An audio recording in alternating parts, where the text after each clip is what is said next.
Okay, first of all, in January 2001, former President George Bush signed an executive order known as the Faith-Based Initiatives Act into law. This redirected money from the U.S. Department of Health and Human Services that used to go directly to the poor into church coffers and into the coffers of Christian nonprofit organizations, and only them. The result, most of the poorest and most downtrodden and marginalized have gotten butt kissed for material help.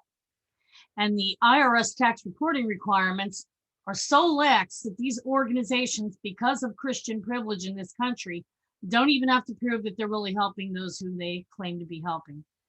And don't even get me started on the role that they've played in the ongoing and further oppression of women with getting measures passed that have eliminated poor women's access to birth control and abortion.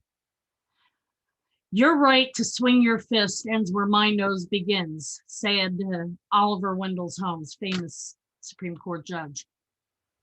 The fundamental human right to bodily autonomy and bodily integrity is a sine qua non of all rights, including those enumerated within the Constitution. But Christians have far overstepped their bounds in that department, stripping women of those rights, and they've done so for far too long. Enough's enough. You want to be a Christian and believe in a certain religion, fine. But you don't get to use your religion and your Bible to take away rights from other people, including justifications for gutting what meager social safety nets we once had, because, quoting from the book of Thessalonians in the Bible, those who don't work shall not eat. And justifying the relegation of women into subhuman, disposable, and fungible fetus container status.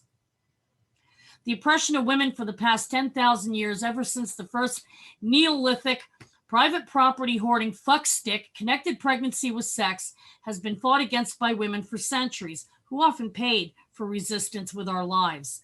And the rise of the Christian right in political and economic privilege and power as an oppressor force has knocked women, especially poor women, back by half a century before the COVID pandemic. And no, I won't excuse my French.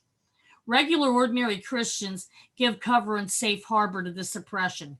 This far transcends an agree to disagree issue.